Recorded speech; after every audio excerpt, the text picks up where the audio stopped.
Kalau ditanya sikap apa yang mesti dibangun saat pandemi ini, maka sebagai seorang muslim dari aspek ibadah, sikap yang mesti dia bangun adalah penguatan sisi spiritualnya. Ya, nanti di sini saya turunkan ada beberapa ayat di bagian ini yang memberi petunjuk langsung kepada kita. Jadi kalau nanti ada yang terkena COVID-nya misalnya, itu nanti mohon izin Prof, ada langsung zikirnya dibimbing oleh Al-Quran. Ya, bisa zikir yang standar Quran surah ke-26 ayat 80, zikirnya Nabi Ibrahim tuh. Wa idza maridtu fahuwa yashfin. Harus optimis. Kalau saya sakit pasti disembuhkan. Itu indah sekali di Quran itu. Jadi kalau Anda sakit pun mesti optimis sembuh. Ya, justru yang diajarkan tuh sikap optimisme. Saya selalu klaim ke teman-teman media tuh, Anda tuh gimana sih? 90% lebih sekarang berita tuh jelek semua. Kenapa nggak ditampilkan yang baik-baiknya? Ini sembuh begini, ini kekuatan begini. Itu kan motivasi gitu. Sekarang kita lihat setiap berita tuh A sampai B. Saya dari bangun tidur itu, ya setelah sholat, ngaji, macam-macam, saya jejerkan berita luar dengan dalam negeri. Itu beritanya 90% ke atas, jelek semua. Ini membuat manusia itu nggak semangat gitu. Ini mungkin frame yang kita mesti bangun. Mohon izin saya selesaikan sebentar. Nanti ada zikir yang standar, ada zikir Nabi Ayub. Ya, kalau orang sudah mulai vonis dokternya ini sulit, ventilator sudah dipasang, sesak macam-macam. Ini luar biasa ini ya. Nanti ada zikir Nabi Ayub di Quran surah ke-21 misalnya, ayat 83 sampai dengan 84 yang divonis oleh orang nggak mungkin sembuh ternyata sembuh. Sekali lagi, optimisme yang dibangun, inna ma'al usri yusra, ini pasti selesai, bahasa psikologinya. La yukallifullahu nafsan illa wus'aha, nggak mungkin saya diuji kecuali saya mampu mengatasi itu semua. Itu kalimat-kalimat positif dalam psikologi yang bisa membuat imun kita semakin naik. Nah sekarang saya cepat karena waktu saya berakhir, bagaimana ikhtiar secara muawalahnya.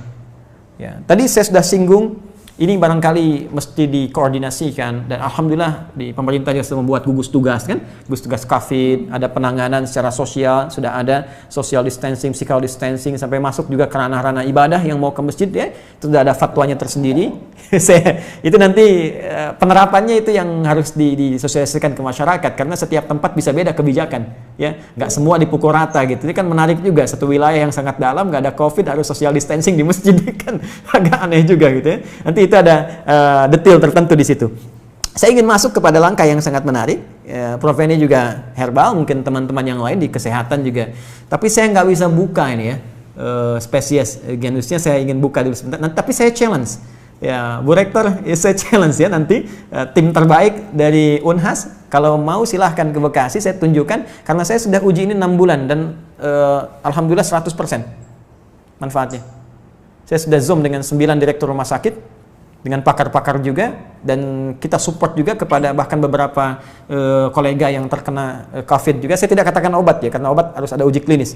Saya katakan herbal nabawi, gitu kan? Ini apa namanya? Prophetic healing ya. Jadi pendekatan dari Tibbun Nabawi, ada sesuatu yang sangat menarik. Nah, saya riset. Sekali lagi riset. Gejala-gejala yang terkait dengan COVID. Dari hasil tadi, dari yang mohon maaf teman-teman sekalian, ada yang dari Tiongkok tadi, dari beberapa negara yang disampaikan datanya oleh 4 ya, filenya datang ke saya. Dan ini hasil riset bukan sembarangan. Dari sini kita petakan kebutuhannya apa. Saya mau share begini ya, sebelum saya sampai ke herbal dulu. Ini Tiongkok.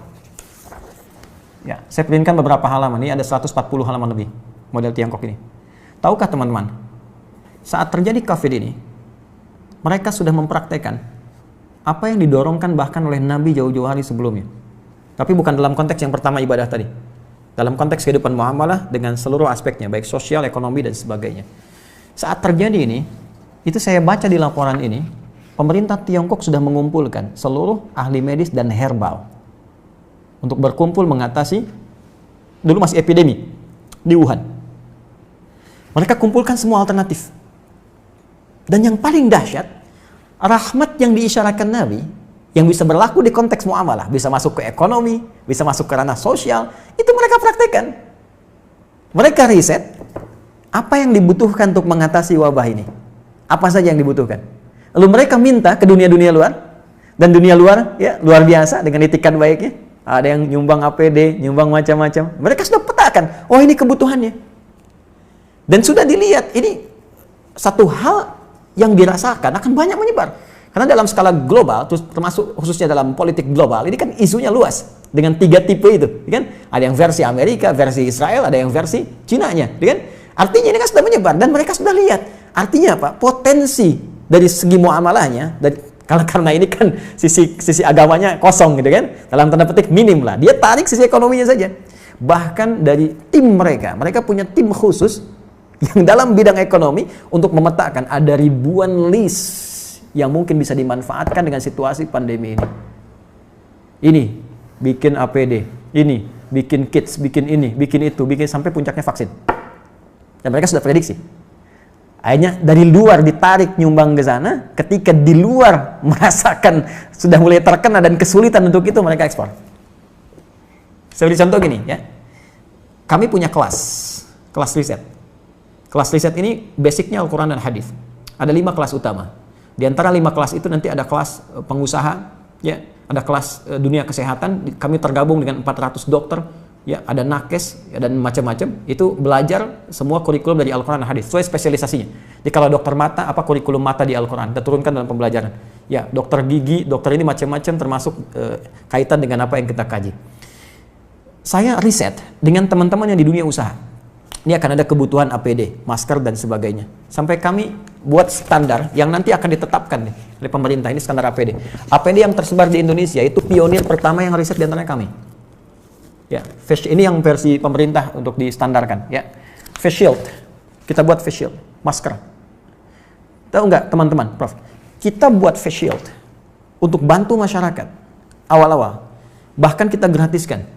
Kemudian setelah itu kita ambil bahan baku harga sekian. Dari bahan baku 25.000 baru akan disupportkan ke masyarakat. Sudah ada di salah satu toko, saya nggak sebut nama, yang ngambil dari Tiongkok 60.000 dijualnya dan sudah lolos dengan semua ujinya.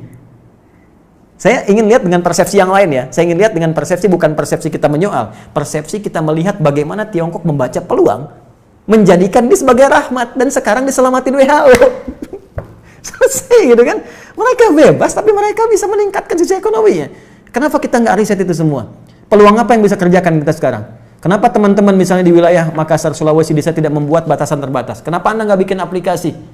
Ya, meningkatkan ketahanan pangan. Riset, siapa yang jualan padinya, siapa yang jualan kentangnya, jualan sagunya, macam-macam. Aplikasi wilayah Makassar saja. Unhas jadi pionirnya. Yang butuh pangan ke sini, butuh ini ke sini. Mereka tinggal klik. Lokal hidup, nggak terganggu. Baru kita ngambil dari luar. Itu sisi ini. Ya, yang paling menarik ketika saya riset tentang gejala COVID-nya, dari mulai imun menurun, pernapasan terganggu, ya mulai macam-macam lah segala gejala COVID yang Anda lebih tahu di dalamnya, saya cari dalam narasi hadis-hadis Nabi, dan Masya Allah, Alhamdulillah, ditemukanlah satu herbal, saya sebut herbal, yang mencakup semua gejala tadi. Dan itu, dunia internasional pun belum masuk ke situ. Belum ada kesadaran itu gitu. Ya, saya cek kemudian di Indonesia nggak ditemukan materinya. Ini hanya ada di 2 tempat di dunia. Dan zaman Nabi sudah dipraktikkan. Ada gejala-gejala yang serupa pernah ditangani Nabi dengan pendekatan yang bisa diminum, bisa dimasukkan, teteskan ke hidung, bisa diasap gitu. Ya, itu ternyata saya cek sudah masuk jurnal, Prof sekalian. Ini materinya udah ada di jurnal. Ya, jurnal-jurnal ilmiah internasional. Ini saya ada beberapa jurnal nih yang sudah ada, ya. Tapi saya mohon maaf saya belum bisa zoom ya nanti. Maksud saya nanti saya bikin statement di akhir. Ini sudah ada zoom internasionalnya. Ini sudah tahu ternyata khasiat-khasiat ini herbal ini, tapi belum ada kesadaran bahwa ini bisa mengatasi persoalan yang tengah kita hadapi saat ini di pandemi COVID. Ya, saya keluarkan itu, saya lacak hadisnya. Dari sejak 18 Maret saya usahakan, saya dapatkan dari sahabat kami, karena ini hanya dapatkan di 2 tempat di dunia. Ya, di Himalaya dengan di Saudi bagian timur. Ini ada. Saya minta kemudian, dan itu alhamdulillah ada. Saya cobakan, ya kita treatment beberapa teman-teman yang isolasi mandiri ya, karena di rumah sakit kan tidak mungkin karena protokol kesehatan. Tapi menariknya kalau ada izin dari keluarga untuk kepentingan pribadi, boleh jadi pendamping suplemen. Kami 6 bulan coba ujikan itu, sampai dengan sekarang rekornya 100%. Hanya 3 hari paling lama. Ya, yang terkait dengan COVID ini saya tidak mengatakan obat ya. Kalau enggak besok nanti saya diundang. jadi saya katakan ini ada pendampingan prophetic healing. Kemudian saya sempat share juga Zoom dengan beberapa 9 direktur rumah sakit, kita berikan bantuan juga itu dengan skala yang sangat terbatas. Dan menariknya, saya coba pesan itu satu kali lewat online, ya ingin tahu gitu kan, ada dilacak, ini sudah di produk internasional, tapi dengan arah pengobatan tertentu, bukan ke COVID, ya bukan gejala-gejala ini, dan belum tahu kalau ternyata itu bisa untuk gejala yang dimaksudkan. Jadi kalau kita pesan pun ada, cuma kualitasnya belum tentu sama karena ada 15 spesiesnya, 15 spesies. Nah saya coba pesan, ya saya minta staff saya pesan, coba saya pengen tahu nyampe nggak ke kita barangnya. Tahukah Anda apa yang terjadi? Begitu saya pesannya lewat ke Himalaya, ternyata barang yang datang ke kami harus masuk dulu ke Cina, dan ketika saya terima di Indonesia, addressnya, alamatnya dari Wuhan. Anda bisa bayangkan bagaimana bisa kontrol terhadap itu pun mulai ada kesadaran, dan di beberapa tempat sekarang mulai ada kesadaran untuk itu. Saya sudah menyampaikan kepada relasi terkait teman-teman, saya katakan begini, sampai ke negara pun, jika negara membutuhkan ini dan benar, ya silahkan uji. Rekomendasi kami, siapapun yang ingin menguji dari pihak manapun, silahkan uji di lab. Kalau betul terbukti ada manfaatnya, saya serahkan sepenuhnya untuk negara. Saya tidak akan mengambil apapun dari ini dengan kecintaan kami kepada Indonesia. Hanya saya ingin satu saja, sebutkan referensinya bahwa ini dari hadis Nabi. Itu saja.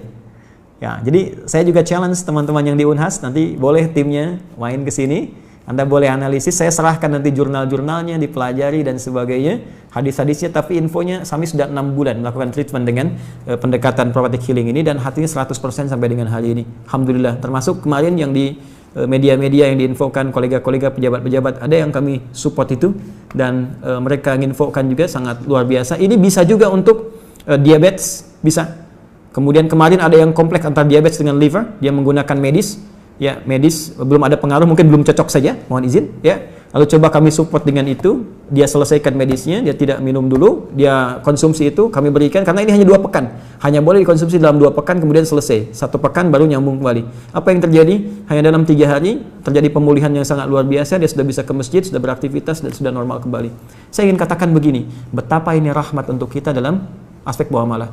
Kita bisa terbuka, bangsa kita bisa lebih kreatif, bikin APD, bikin peluang, bikin macam-macam. Semua sifat makro dalam bernegara itu bisa kita dudukan di sini. Yuk, dari segi ekonomi apa sih yang bisa kita ambil manfaat dari sini? Jangan dikeluhkan semua.